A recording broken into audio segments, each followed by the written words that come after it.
Sekali lagi Bapak Ibu, saya mau ucap salam. Sekali lagi Bapak Ibu semua, apakah dengar suara saya?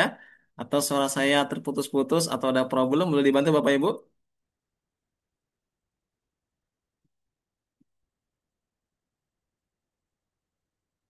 Ya, sekali lagi ya.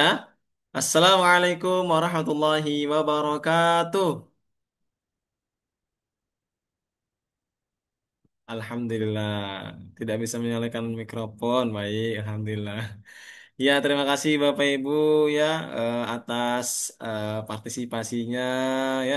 Semoga Bapak Ibu semua yang hadir senantiasa diberikan Allah SWT keberkahan dan kelimpahan dan kemurahan rezeki dari Allah SWT. Amin ya rabbal alamin.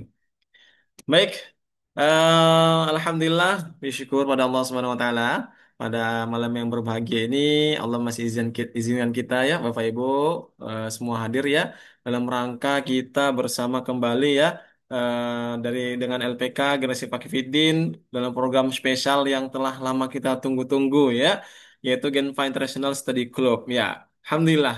Jadi Bapak Ibu yang Allah Subhanahu Wa Taala jangan lupa ya untuk kita selalu bersalat kepada baginda Rasulullah Muhammad sallallahu alaihi wasallam dengan sama-sama mengucapkan Allahumma salli wa sallim wa barik alaih. Ya baik Bapak Ibu yang berbahagia, yang dimuliakan Allah Subhanahu wa taala, perkenalkan nama saya Satria Dwinata. Insya Allah akan memandu program kita pada hari ini sampai selesai ya. Dan alhamdulillah saya domisili dari Kota Medan, Sumatera Utara. Ya, Bapak Ibu boleh tahu dong yang ikut ya Zoom pada malam hari ini domisilinya dari kota mana aja. Boleh dibantu Bapak Ibu? Di kolom chat juga boleh ya agar kita ramaikan acara kita pada malam hari ini. Walah, Masya Allah. Ya, dari Medan. Saya dari Medan, Bapak Ibu. Terima kasih Ibu Siti Ferdenti ya, dari Malang, Jawa Timur. Alhamdulillah. Ya, profesi saya hari ini menjadi salah satu guru ya di sekolah tapi yang ada di Kota Medan ya.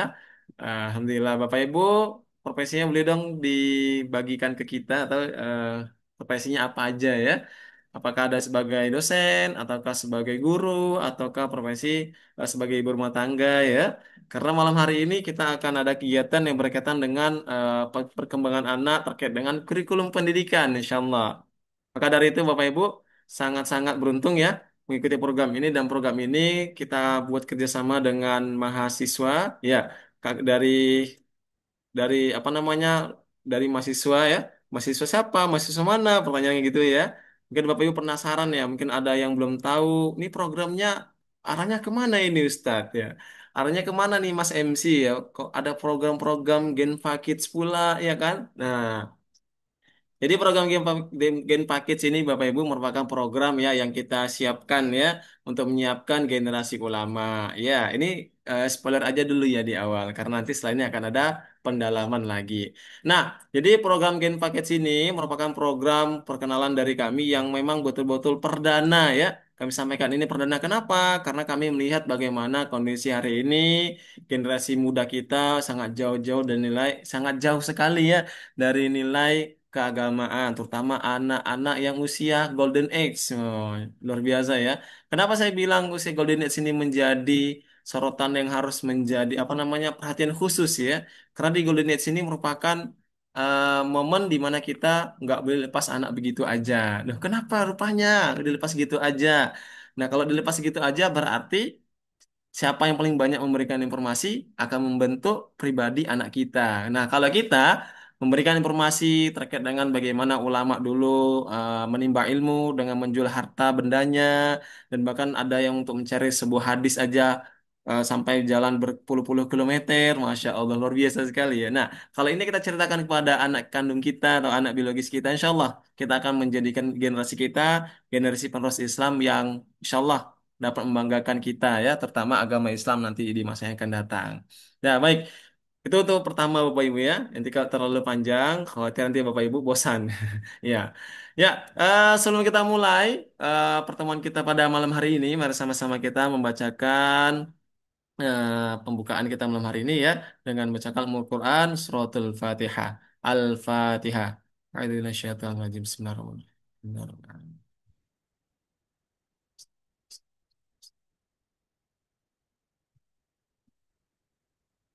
Alhamdulillah. Terima kasih Bapak Ibu ya yang sudah berpartisipasi. Semoga dengan pembukaan Muqaddimah Al-Fatihah yang kita bacakan menjadi sebab Allah meridhai kita semua pada acara malam hari ini ya.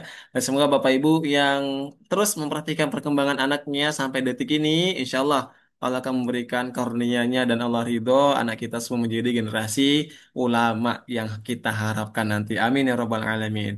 Saya imbangin Bapak Ibu ya, kalau setiap muslim itu, keluarga muslim memikirkan ke depan generasi hari ini, insya Allah kita tidak akan khawatir lagi ya dengan kondisi anak kita di masa yang akan datang. Kenapa gitu? Karena dengan pemahaman dari dasar ini kita akan membentuk karakter mereka nanti untuk dewasa nanti kan begitu.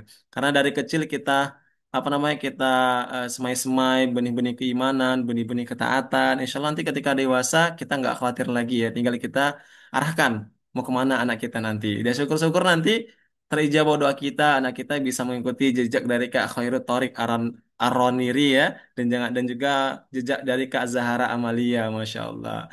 Nah, alhamdulillah.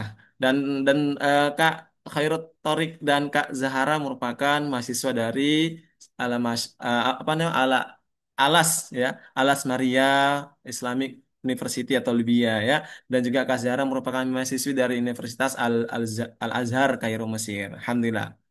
Nah, jadi Bapak Ibu, sebelum kita berlanjut, kita akan apa namanya melihat sedikit ya perkenalan dari video yayasan kami ya yang kami persembahkan. Sekali lagi Bapak Ibu, kami ucapkan selamat menyaksikan. أعوذ بالله من الشيطان الرجيم بسم الله الرحمن الرحيم الحمد لله الذي أنزل على عبده الكتاب ولم يجعل له عوجا قيما لينذر بأسا شديدا من لدنه ويبشر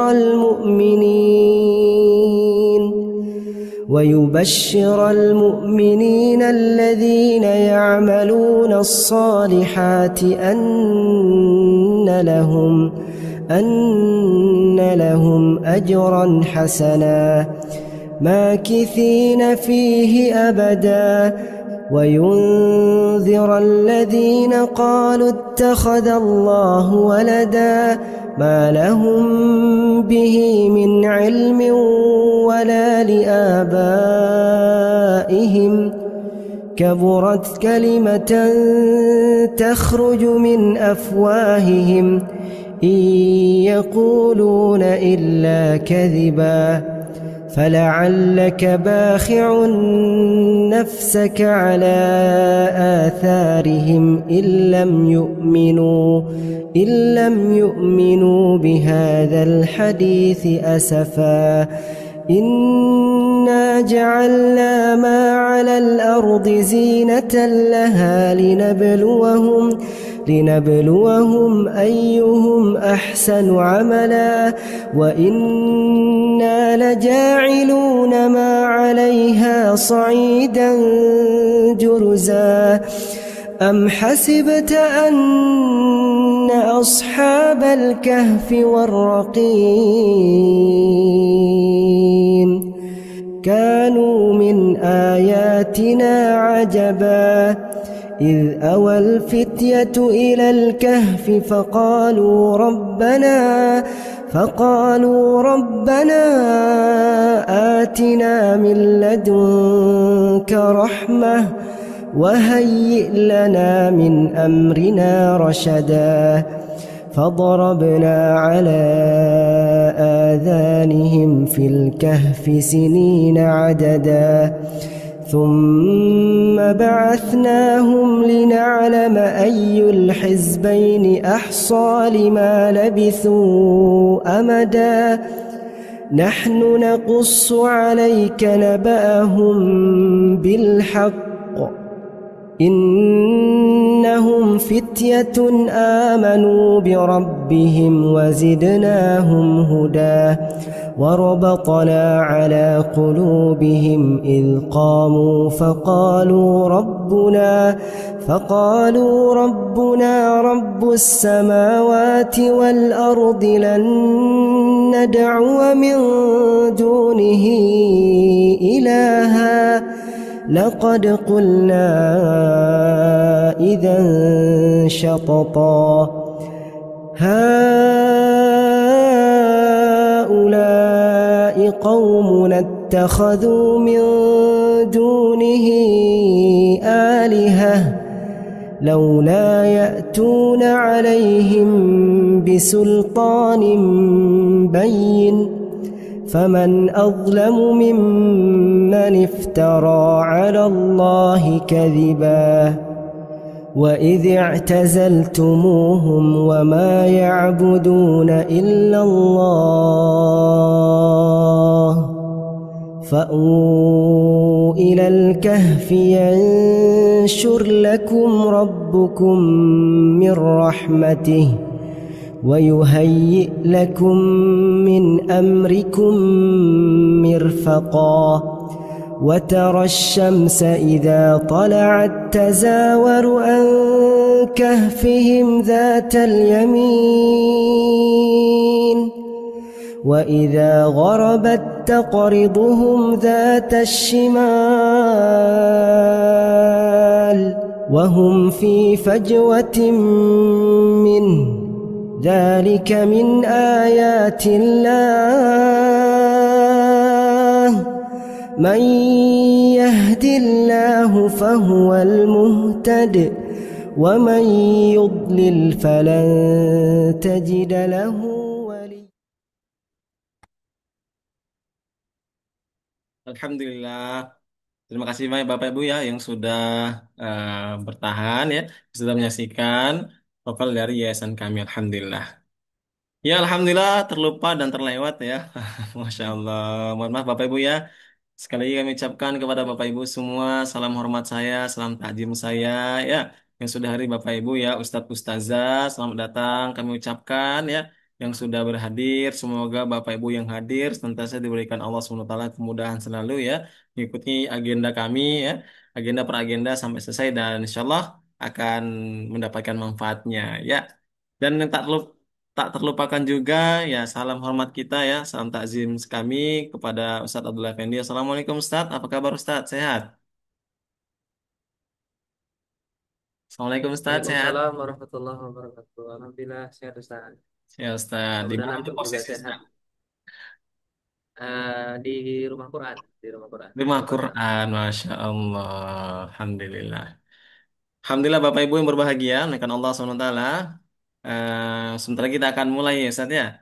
Dan Bapak Ibu Ya, insya kami Allah. harap ya mengikuti kegiatan ini dari awal sampai akhir dan memperhatikan ada majelis ya. Bagaimanapun juga ada majelis merupakan hal yang terpenting ya.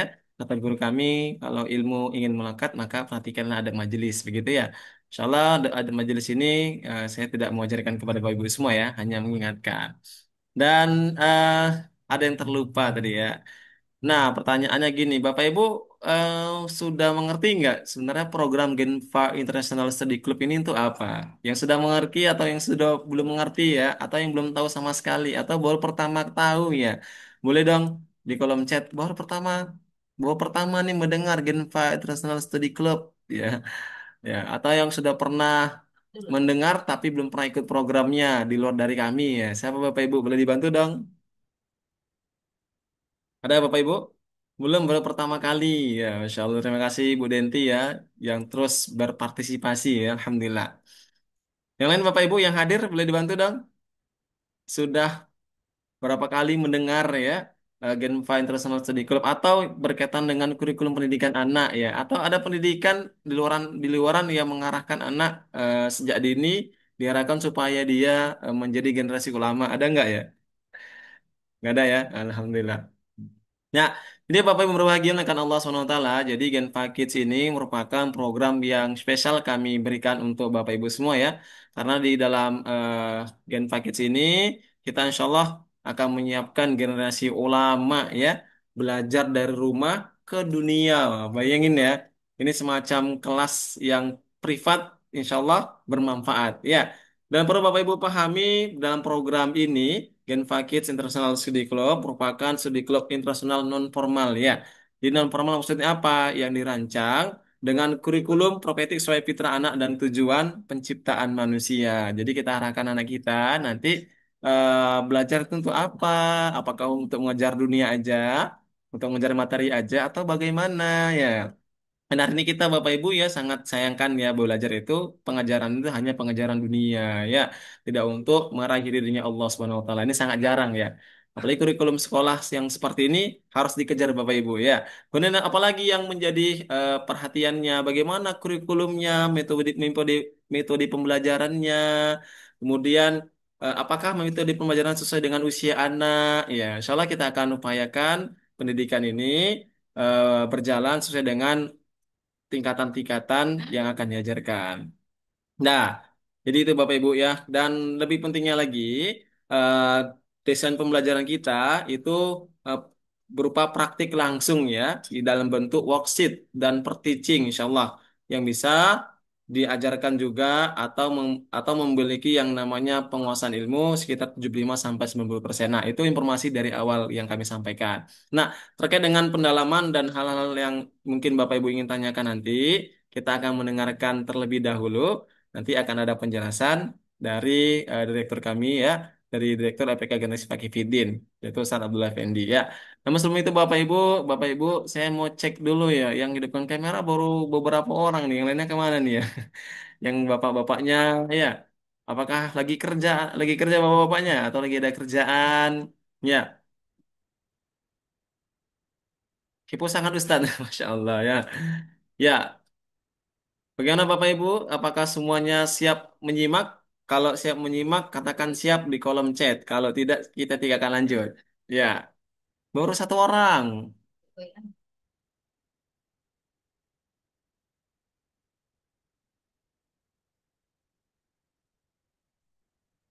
Dari 12 peserta, baru satu, dua, tiga, empat, lima, enam. Sisa lagi enam. Kemana Bapak Ibu?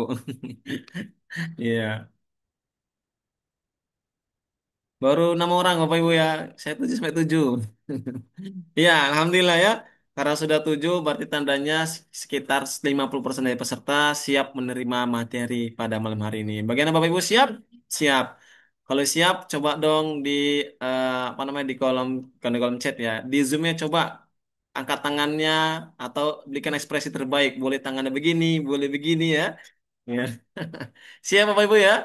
Siap. Ya, alhamdulillah. Nah, kalau siap, ya kita akan langsung saja masuk ke materi yang akan disampaikan oleh Ustaz Abdullah Effendi. Maka dari itu, sebelumnya saya cek sound kembali. Assalamualaikum Ustaz. Ustaz sehat kan Ustaz? Bisa kita mulai Ustaz? Nah, insya Allah, Ustaz. Siap. Ya, insya Allah. Baik, kita akan mulai ya Bapak Oke. Ibu. Berikut kami persilakan langsung kepada Ustaz Abdullah Effendi untuk eh, menyampaikan materinya Ustaz ya. Oke. Silakan Ustaz.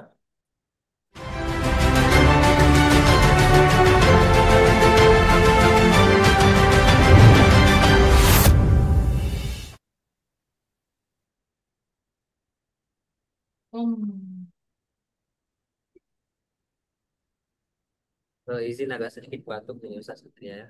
Mudah tidak mempengaruhi jalannya acara kita. Bismillahirrahmanirrahim. Assalamualaikum warahmatullahi wabarakatuh. Alhamdulillah. Salatu wassalamu ala rasulillah. Wa ala alihi wa sahbihi wa man wala. Asyhadu an la ilaha illallah wahdahu la syarika lah. Wa asyhadu anna Muhammadan abduhu wa rasuluhu alladzi la nabiyya ba'da. Allahumma shalli ala Muhammad wa ala alihi. Baik, izin Ustaz Satria sudah terlihat belum ya?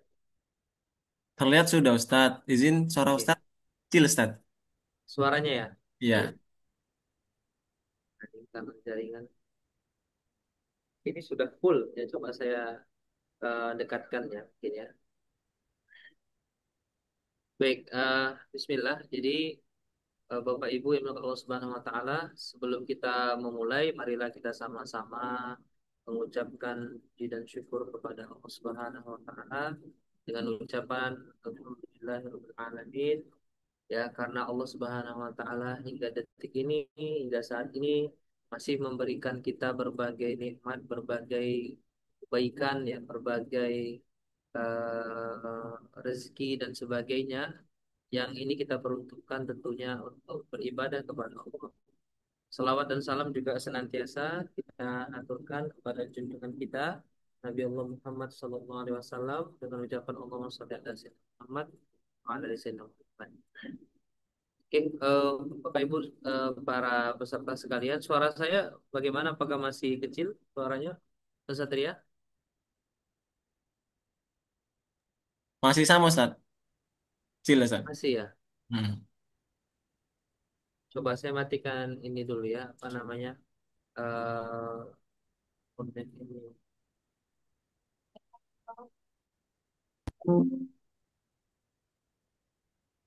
Tes. Oke.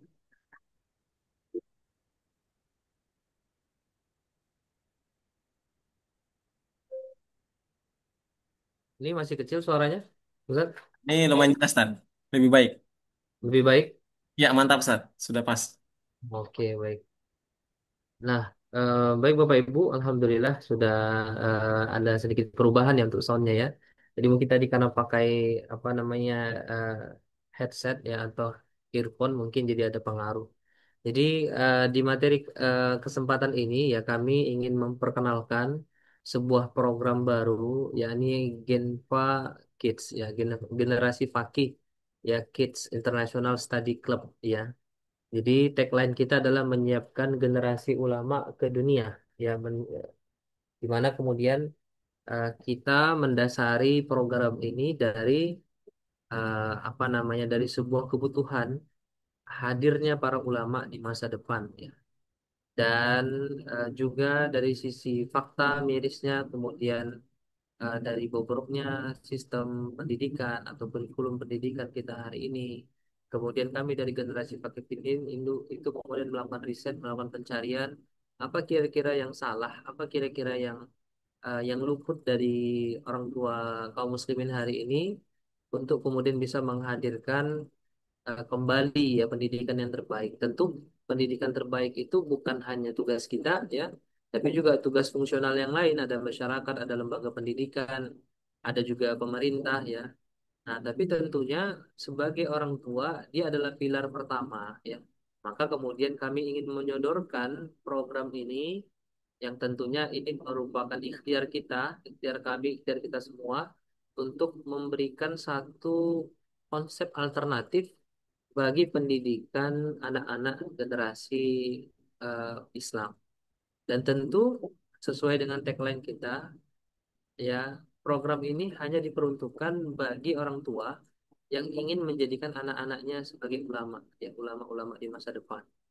Dan tentu memang ulama adalah satu apa ya, satu karakter atau satu kepribadian yang paling mulia karena memang mereka lah pewaris para nabi ya.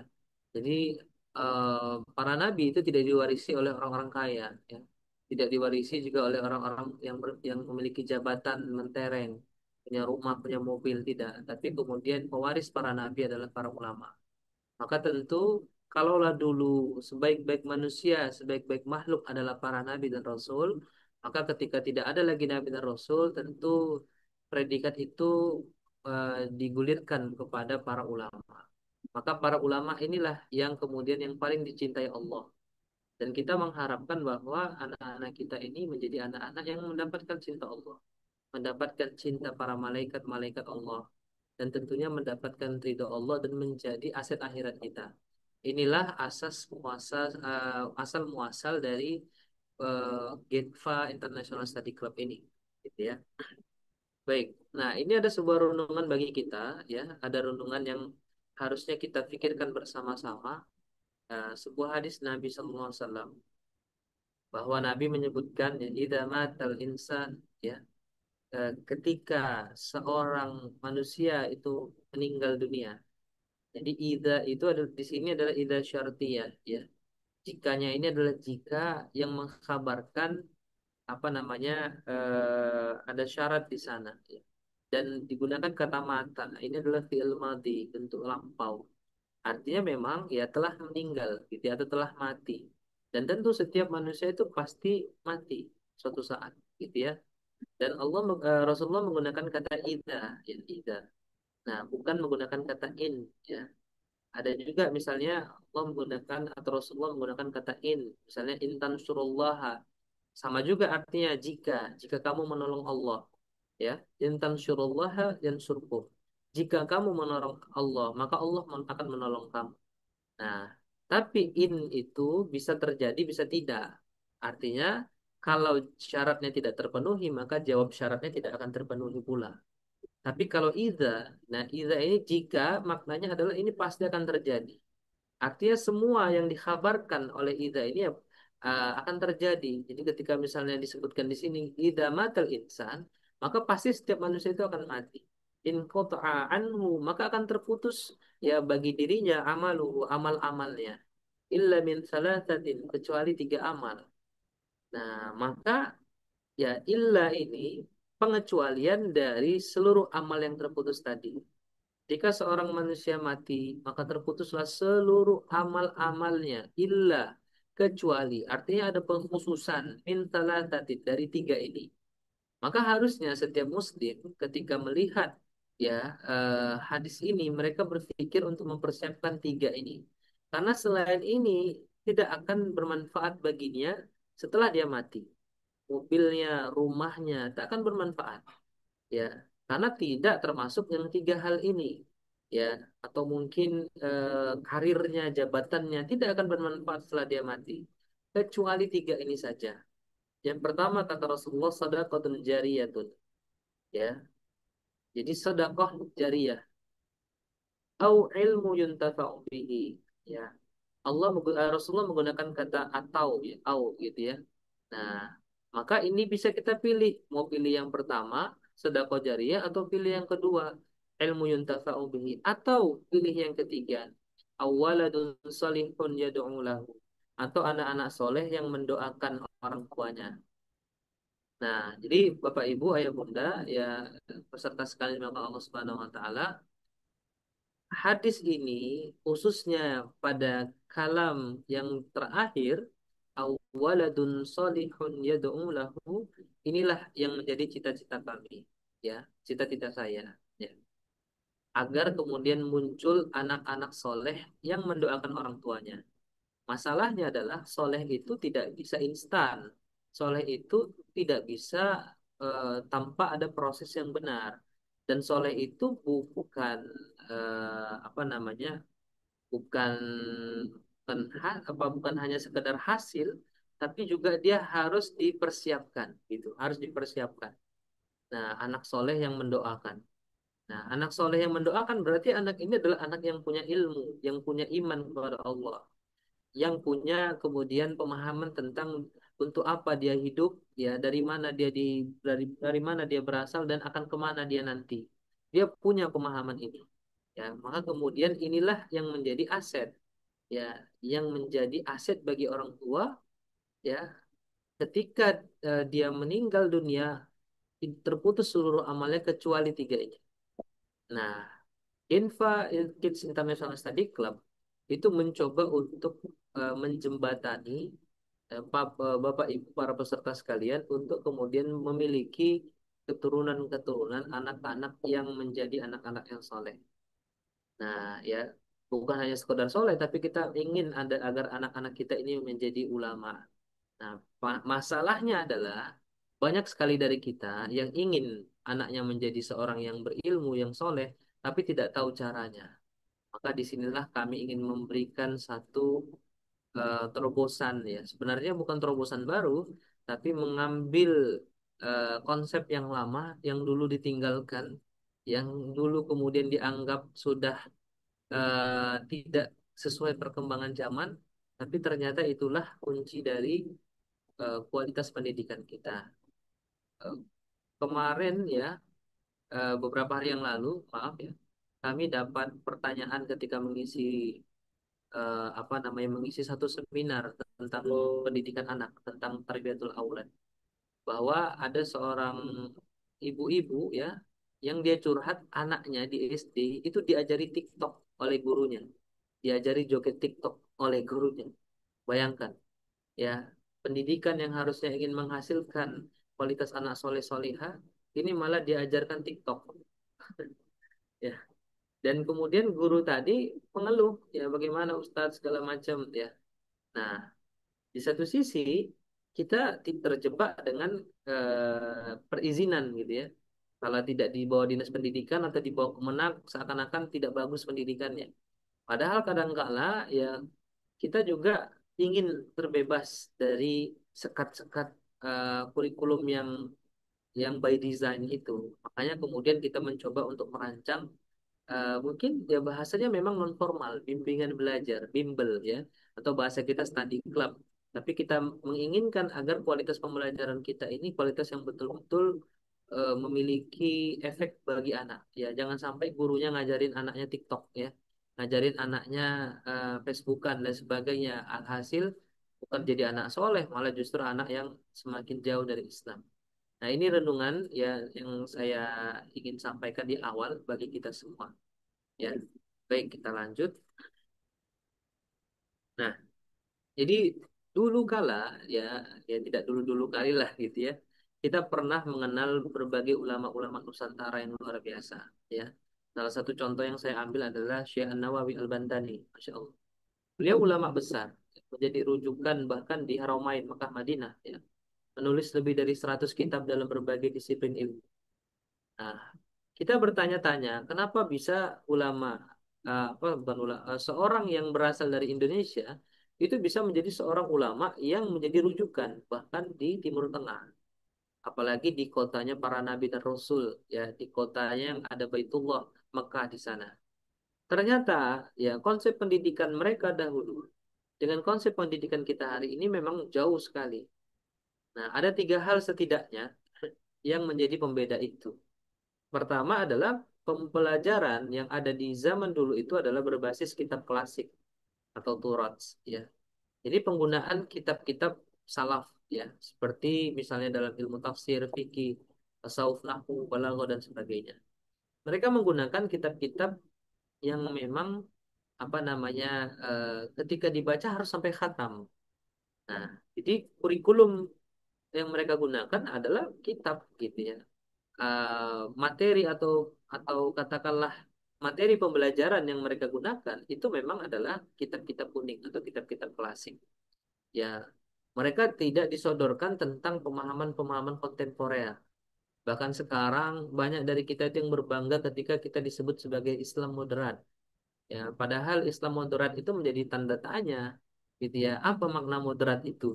Benarkah makna moderat itu sesuai dengan Quran dan Sunnah? Itu jadi tanda tanya. Dan apa hasilnya? Apakah kemudian dengan bahasa moderat itu Islam bisa bangkit? Pendidikan Islam menjadi jaya? Ternyata tidak juga, gitu ya. Nah, ternyata memang ya salah satu alasannya ya kurikulum kita hari ini, Bapak Ibu Ustadz Ustazah, itu jauh dari pendidikan Islam yang sebenarnya, kurikulum pendidikan Islam. Kemudian kedua, ya proses pembelajaran saat itu adalah talakian fikrian.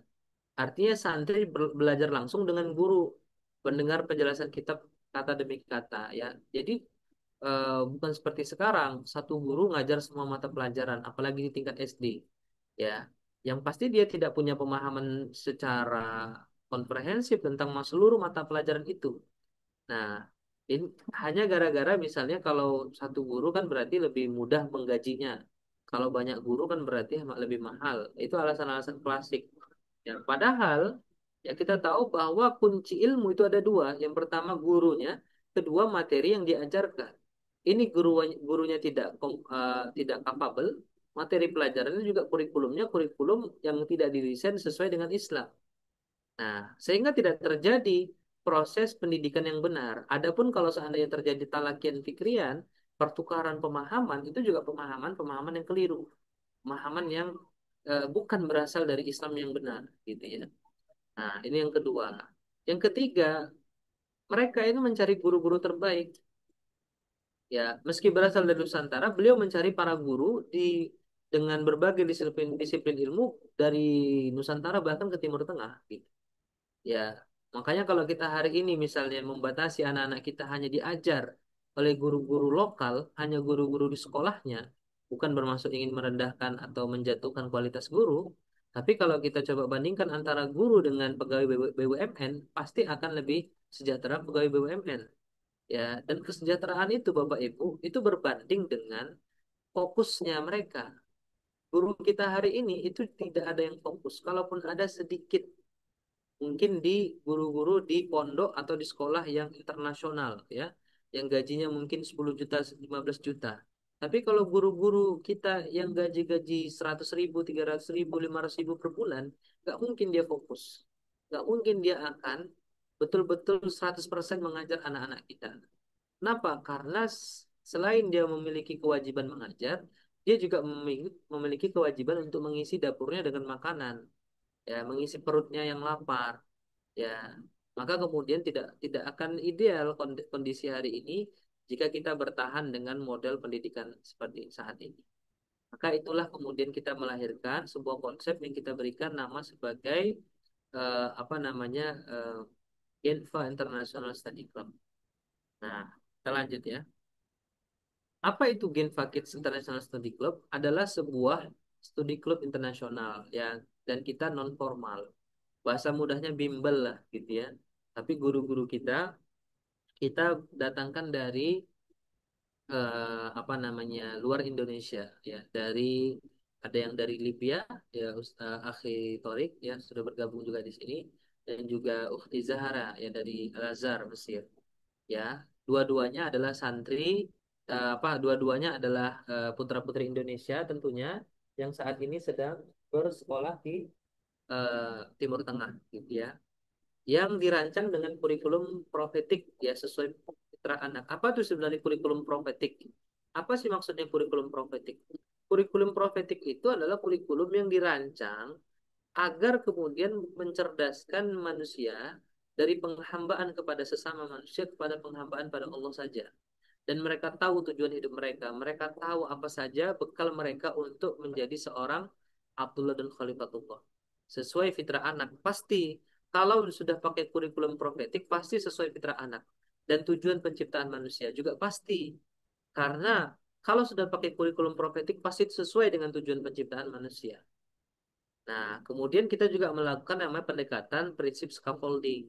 Ya, scaffolding nanti akan disampaikan langsung nanti ketika pembelajaran oleh para guru-gurunya. Ya, bahasa sederhananya adalah bagaimana anak-anak itu memiliki penyangga dalam hal pembelajaran. Nanti kita akan skemakan dalam worksheet yang kemudian disediakan. Nanti akan kami sampaikan sedikit materi pembelajaran yang akan diperoleh bagi para santri. Ketiga, diintegrasikan dengan the learning pyramid yang fokus pada active learning. Jadi kita tidak akan banyak teoritis ya.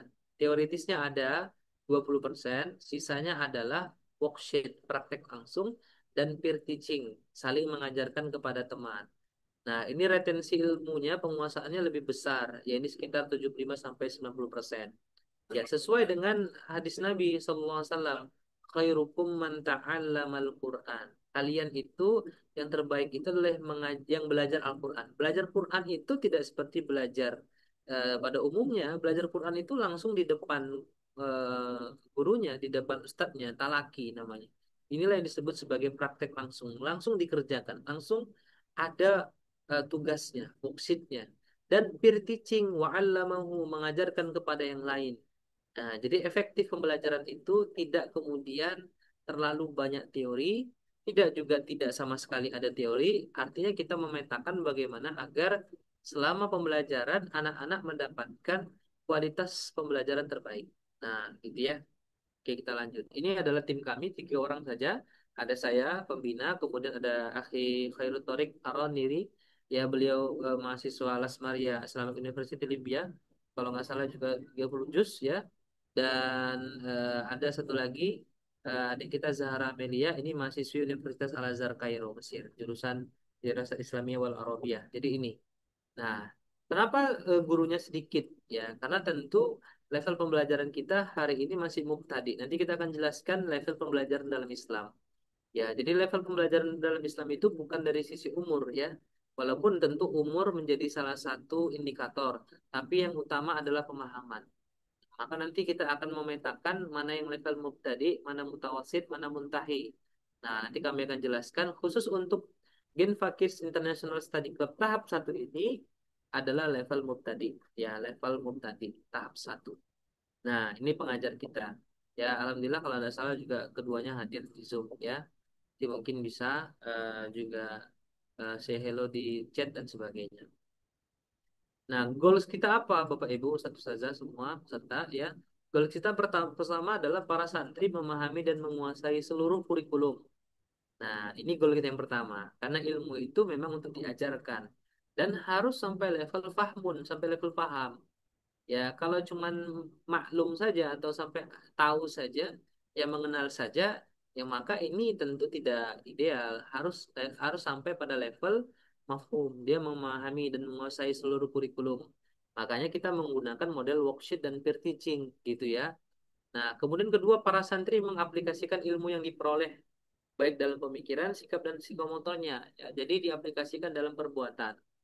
Nah, ketiga, para santri memiliki bekal keilmuan untuk mempersiapkan diri sebagai ulama kredibel di masa depan. Nah, ingat ya, jadi kita menggunakan bahasa bekal keilmuan.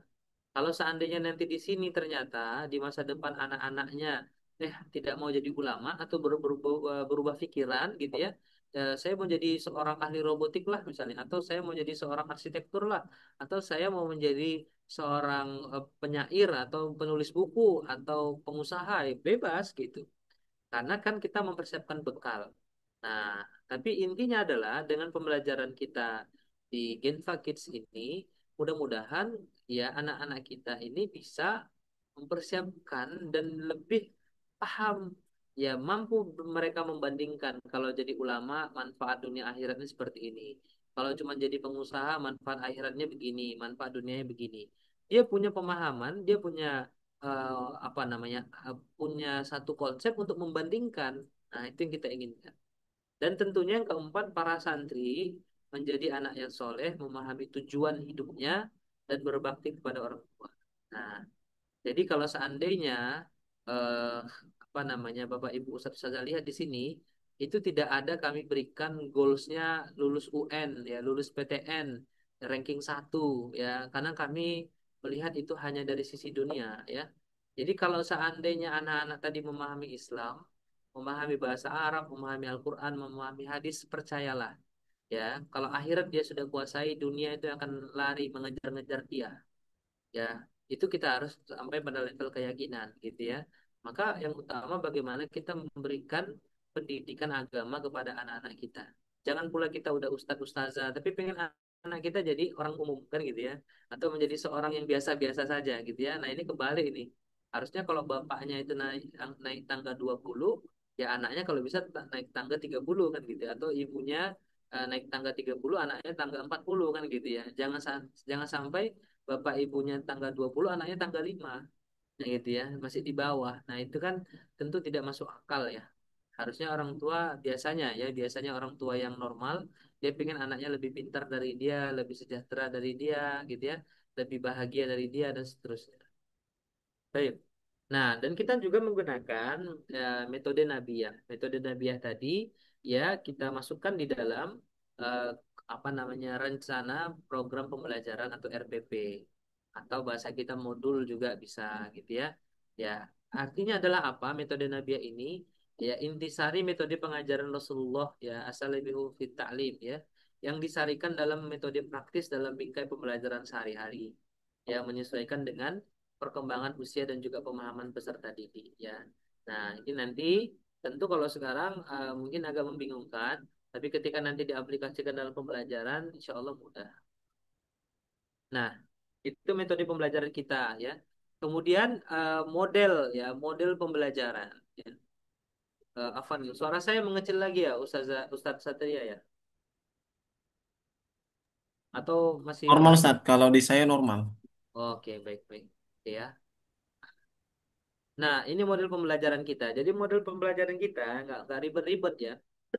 Ada 9 ya, 9 tahapan. Satu, kelas kita memang online via Zoom, nggak mungkin offline ya, online via Zoom.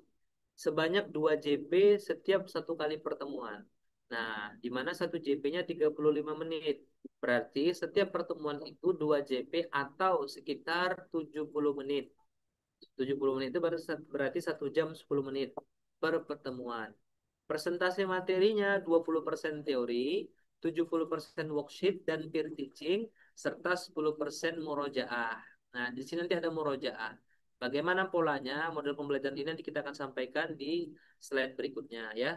Kemudian tadi ketiga menggunakan metode pembelajaran Nabiyah. Keempat, jumlah pertemuan per mata pelajaran atau materi pembelajaran itu 14 hingga 16 kali pertemuan dengan durasi masing-masing tadi ya 2 pertemuan per minggu. 2 pertemuan per minggu. Total pertemuan adalah 4 kali pertemuan selama 1 minggu ya. Karena kan nanti di sini ada 2 topik ya. Jadi 1 minggu itu ada 2 topik pembelajaran. Ya, jadi kalau di total masing-masing 4 kali pertemuan. Bahasa yang digunakan selama proses pembelajaran adalah bilingual ya. Bahasa Indonesia dan bahasa Arab ya. Kemudian ketujuh, selama 1 bulan pertama boleh dibarengi oleh wali santri untuk membiasakan anak menggunakan Zoom. Kedelapan, masing-masing anak diberikan e-modul berisi worksheet. Jadi nanti para santri yang sudah mendaftar akan diberikan e-modul berisi worksheet yang harus di-print, ya, di-print dan dibawa saat kelas berlangsung. Jadi tidak boleh tidak bawa worksheet. Nah, kemudian kesembilan, level nanti akan dibagi menjadi 2. Pertama, mubtadi level 1 dan mubtadi level 2. Nah, ini model pembelajaran kita. Jadi kalau ada pertanyaan silahkan ya. Nah, jadi insya Allah nanti kita akan melakukan yang namanya learning pyramid tadi. Ya, lebih kepada practice by doing dan teach others. Ya, practice by doing itulah worksheet tadi. Dan teach others itulah kemudian yang peer teaching tadi. Nah, ya ini memang kita di kelas Genpa Kids International Study Club ini untuk usia 8 sampai 12 tahun. Jadi bisa jadi nanti di sebuah kelas ini ada yang usia 8 tahun, ada yang 9, ada yang usia 10, enggak masalah. Asal jangan usia 20 tahun kan gitu ya. Nanti dia ikut sendiri, besar sendiri nanti kan yang lain masih kecil-kecil gitu ya. Jadi memang yang utamanya adalah anak-anak ini masih anak usia 8 sampai 12 tahun. Ya, karena memang di usia-usia ini kan prabalik. Nah, maka kita harus menyiapkan pendidikan agama yang terbaik untuk anak-anak usia segini. Ya, misalnya ada di sini dari Ustaz Bapak Ibu, kakaknya mau ikut, adiknya mau ikut, misalnya kakaknya usia 12 tahun, adiknya usia 9 tahun, boleh, silahkan. Nanti bisa satu Zoom, nggak masalah. Itu ya. Yang penting kemudian dikerjakan, tentu nanti worksheetnya itu di print masing-masing ya. Nggak boleh sama, nggak boleh satu, harus berdua. Itu ya. Baik. Kemudian ini urutan pembelajaran metode nabiahnya. Jadi ada yang namanya tahap prakelas, ada memulai kelas, ada saat kelas, dan ada menutup kelas. Nah, tahap prakelas itu dimulai dari memilih pendidik. Nah, itulah sekarang yang keliru di pendidikan hari ini. Ya, memilih pendidiknya itu bukan yang soleh gitu ya. Pertama itu yang harus S1. Nah, itu kelirunya di situ. Padahal pendidik itu yang pertama, itu yang dipilih harus yang solih solihah. Kemudian jauh dari pembatal keislaman. Nah, banyak sekarang pendidik tapi tidak nutup aurat, pendidik tapi ngomong kotor, ghibah, fitnah. Ya, pendidik tapi tidak nutup aurat. Nah, ini ngajar anak-anak kita. Bayangkan bagaimana kualitas anak-anak kita. Bahkan tidak menjaga diri dari maksiat dia, pacaran segala macam. Padahal pendidik. Ya, wajar saja dengan sistem sekuler seperti sekarang, ya itu sah-sah saja bagi mereka. Tapi bagi pendidikan Islam itu sangat berpengaruh. Bayangkan Imam Syafi'i, ya itu hanya gara-gara tidak sengaja melihat betis seorang wanita, ya tersingkap itu hilang separuh hafalan. Nah, dan ditegur oleh kemudian gurunya, ya Imam Waqi, ya yang seorang ulama yang juga luar biasa.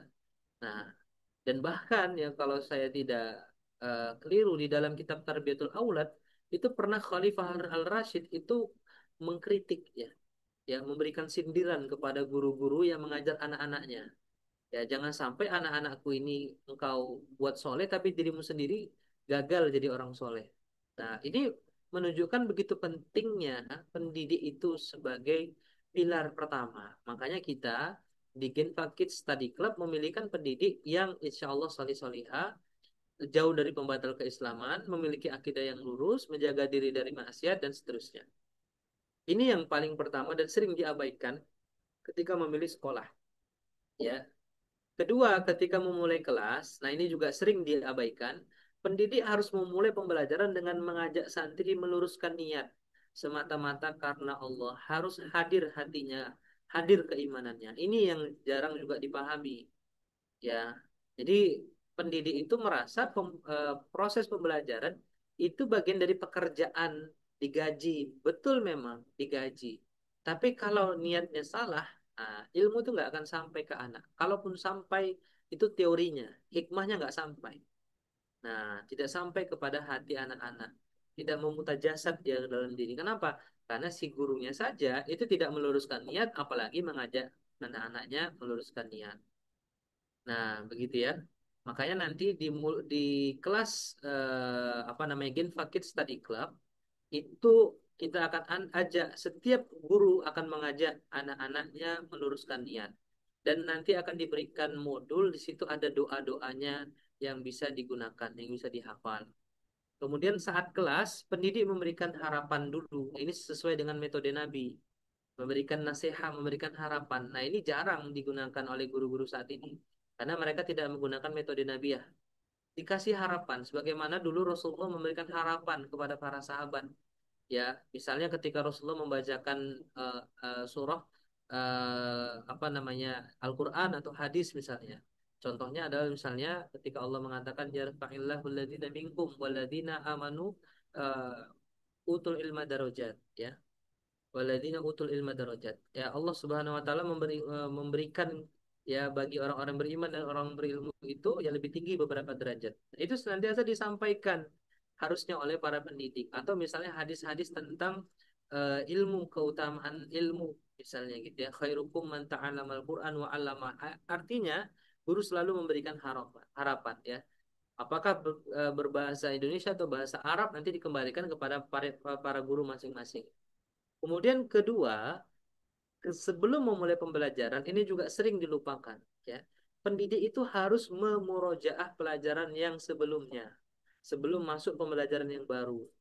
Nah, karena memang ilmu itu ya semakin melekat ketika selalu diingatkan, selalu diulang-ulang.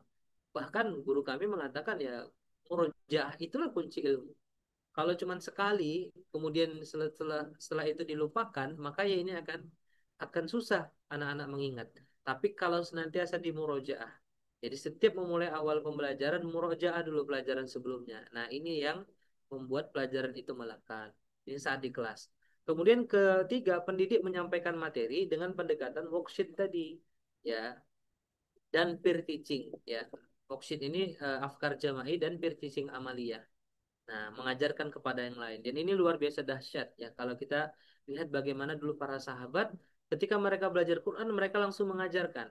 Ya, bahkan Nabi SAW menyindir ya di dalam kitab Ar-Rasul Al-Muallim, ada sebuah kaum yang tidak mengajarkan Islam kepada tetangganya. Ya, Rasulullah menyindir sampai 3 kali. Ya, tidak akan bagus ya, tidak akan selamat ya, tidak akan baik ya nasib satu kaum yang tidak mengajarkan saudaranya, tetangganya tentang Islam. Nah, ini yang hari ini ketinggalan kita, ya, amaliyah, peer teaching ini mengajarkan kepada yang lain. Maka dalam konsep metode Nabi ini akan diajarkan. Kemudian yang keempat yang tidak kalah penting ketika menutup kelas. Ya, menutup kelas dengan sama-sama mempertegas kembali apa yang dipelajari, ya, atau menyimpulkan pembelajaran dan membaca doa kifaratul majelis. Ya, agar menghadirkan kembali niat kepada Allah bahwa ya semoga Allah mengampunkan dosa-dosa kita, semoga Allah memasukkan ilmu yang baru kepada anak-anak didik, dan kemudian semoga Allah melekatkan ya ilmu yang baru tersebut sebagai amal soleh. Nah, inilah urutan pembelajaran nanti yang akan didapatkan oleh anak-anak. Nah, ini baru kurikulum ya. Nah, apa kurikulumnya? Jadi ini kurikulumnya. Kurikulum kita itu hanya 4, ya, hanya 4 saja, nggak banyak-banyak. Dan ini juga dibagi level mubtadi tahap satu dan tahap 2. Ya, mubtadi tahap satu tentu yang dipelajari yang pertama adalah ilmu akidah, ya. Nanti akan diajarkan oleh Kak Azhara Amelia. Ini saya nggak bisa nunjuk-nunjuk ya kalau pakai PowerPoint ini. Jadi intinya nanti bisa dibaca lah di sama-sama di slide ya. Kemudian yang juga tidak kalah penting adalah tentang akhlak ya. Jadi kitab tentang akhlak ini akan diajarkan oleh Kak Torik ya insya Allah. Kemudian tahsinul Quran dan juga uh, bahasa Arab ya baina yadaik ya yang diajarkan oleh Kak Zahra Melia. Jadi ini adalah yang akan kita pelajari ya anak-anak kita pelajari selama apa namanya mengikuti Genfa Kids ya. Dan ini sudah dua level ya. Di level pertama nanti di tahap satu pembelajarannya adalah akidah dan akhlak. Kemudian di level kedua ya adalah tahsinul Quran dan bahasa Arab. Nah ini ya. Kemudian jadwal belajarnya ya ini nanti bisa jadi ada perubahan, tapi setidaknya kita akan menyampaikan gambarannya ya Kamis, Jumat, Sabtu dan Minggu. Nah ini levelnya ya. Kemudian ada juga syarat yang harus dipenuhi. Pertama, di kelas ini Ananda harus sudah bisa baca tulis ya. Jadi kalau belum bisa baca tulis, belum bisa mengikuti kelas kita ya. Baca tulis Indonesia maksud saya. Kemudian 1 bulan pertama tadi, seperti yang saya sampaikan, Zoom boleh dibarengi oleh orang tua. Silahkan ya untuk mengajarkan anaknya tentang Zoom. Dan di kelas kita tidak ada PR, yang ada adalah murojaah pelajaran ya. Jadi nanti worksheet itu tentu akan diberikan dan di tahap akhir sebelum pembagian sertifikat nanti ada asesmen. Nah, di asesmen itulah kami akan melihat apakah anak didik kita, santri kita sudah bisa lulus atau tidak, gitu ya. Nah, ini kemudian biaya pendidikannya. Yang pertama adalah biaya pendaftaran, ya nanti akan diberikan Google Form di grup ya dan apa namanya di Google Form nanti akan dijelaskan ada item-itemnya. Jadi biaya pendaftarannya khusus untuk 10 pendaftar pertama itu 50.000. Kemudian biaya pengembangan lembaga ya sekali bayar itu untuk e-book worksheetnya dan e-syahadah yang kita akan berikan nanti itu 450.000 itu sekali bayar saja. Kemudian SPP bulanan untuk Mubtadi tahap satu itu 250 per bulan dan SPP bulanan tahap 2 itu untuk 350 ya. Ya, mudah-mudahan dengan rincian seperti ini Bapak Ibu Ustadz Ustazah bisa memahami ya. Karena memang pengajar kita juga dari luar, kemudian juga tentu kita ingin memberikan yang terbaik bagi para guru-guru kita. Maka kemudian dengan nominal yang menurut saya ini terjangkau dengan kapasitas ilmu yang akan didapatkan oleh anak-anak kita, ya saya rasa apa namanya insya Allah bisa diberikan ya. Apalagi kemudian ketika kita ingin anak-anak kita menjadi anak-anak yang apa namanya yang soleh solehah dan menjadi calon ulama. Nah, output pendidikannya adalah syahadah nanti ya yang akan diberikan ya berbahasa Arab dan syahadah ini nanti ada 2 lembar. Lembar pertama adalah keterangannya, dan lembar di belakangnya adalah tentang penilaian dan apa saja materi pelajaran yang sudah diajarkan. Nah, insya Allah nanti ini akan diberikan kepada anak-anak ketika mereka sudah lulus. Ya, tentu ini adalah bimbingan belajar ya. Bahasa kita mungkin di Rosa Islamiyah gitu ya. Jadi memang bukan sekolah formal tapi non formal. Ya harapan kami adalah dengan pembelajaran ini anak-anak yang lulus bisa menjadi anak-anak yang memiliki bekal ilmu agama. Nah, ini penutupnya ya, conclusionnya. Jadi harapan kita dengan kurikulum yang didesain ini melalui bimbingan belajar ini, para lulusan Genpa Kids itu memiliki bekal menjadi anak yang soleha, yang soleh dan soleha untuk level mubtadi tahap satu. Dan nanti lanjut ke tahap 2 ya di apa namanya di mata pelajaran yang baru. Ada 2 hal yang sangat penting dalam pendidikan Islam. Ya ini harus kita tahu. Pertama adalah pendidiknya.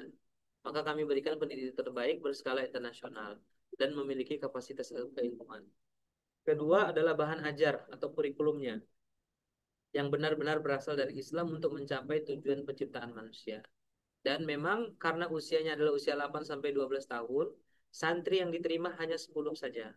Kita tidak menerima 20, 30 tidak. Mungkin kalau di angka 15 masih bisa kalau memang banyak yang ingin mendaftar. Tapi kalau tidak di 10 saja sudah cukup, baninnya 5, banat 5. Atau perempuannya 5, laki-laki 5. Dan ini memang sesuai dengan usianya. Kalau seandainya terlalu banyak, nanti malah justru tidak akan fokus. Ya, jadi hanya 10 santri untuk mengikuti tahap Genpa Kids, tahap pertama dan tahap kedua ini. Gitu ya. Nah, dan sebelum saya buka sesi pertanyaan, saya screen bentar Ustaz Satria ya. Ini kita akan share ya eh, jadwal pembelajarannya ya. Nah, terlihat ya. Nah, jadi kita sudah mempersiapkan learning kurikulumnya ya, kurikulum pembelajarannya. Jadi keempat pembelajaran itu nanti akan diberikan sesuai dengan jadwal ini ya. Nah, termasuk ya ini jadwalnya ya dan harinya juga. Nanti ini akan dikirimkan bagi peserta yang mendaftar ya. Kalau yang tidak, maka tidak kita kirimkan. Karena memang kita hanya memberikan khusus yang mendaftar saja. Kemudian nanti di sini kita berikan doa memulai pembelajaran, doa penutup pembelajaran. Nah, dan di sini ada materi yang akan diajarkan. Jadi kalau untuk akidah, materinya ini nih ya. Misalnya Arkanul Iman ya, apa saja poin-poinnya. Ini setiap pertemuan ya. Ini 2 JP ya, 2 JP ya. Kemudian Arkanul Islam nanti baru Arkanul Ihsan ya. Ini untuk pembelajaran akidah. Kemudian lanjut lagi untuk pembelajaran untuk akidah nanti insya Allah dengan Ustazah Zahra ya di Zahra ini. Kami manggilnya Kak saja biar ini kan ya, karena untuk anak-anak kita ya, dimanggilnya Kak Zahra gitu ya. Kemudian kedua materi pembelajaran bahasa Arab ini juga dengan Kak Zahra Amelia ya di sini. Ya materinya di sini sudah ada ya. Ya, ini lebih kurang kalau tidak salah juga 15 kali pertemuan. Ya, kemudian masuk materi pembelajaran akhlak ini dengan Kak Khairut Thorik ya. Ini juga 16 kali pertemuan ya. Kemudian pembelajaran tahsinul Quran oleh Kak Thorik juga ini juga kalau tidak salah 16 kali. Nah, jadi ini ya akan diberikan untuk pegangan ya kepada para para wali santri ya, wali santri. Adapun untuk worksheet itu nanti akan dikirimkan 1 minggu sebelum pembelajaran dimulai ya, sebelum pembelajaran dimulai. Ketika nanti sudah 10 peserta, maka sudah kita close. Kita tidak terima banyak-banyak ya, mungkin sekitar tahun depan lah mungkin kita buka lagi untuk kelas ini sambil kita evaluasi hasilnya. Demikian mungkin Ustadz Satria dan rekan-rekan Ustadz Ustazah, Bapak Ibu, insyaallah pemaparan dari kami tentang Gen Package International Study Club. Silahkan saya kembalikan kepada host kita. Siapa tahu ada yang mau ditanyakan dan sebagainya. Dan silahkan di unmute saja untuk yang ingin bertanya Ustadz ya, Ustadz Satria. Jazakumullah khairan. Saya kembalikan. Assalamualaikum warahmatullahi wabarakatuh. Waalaikumsalam warahmatullahi wabarakatuh.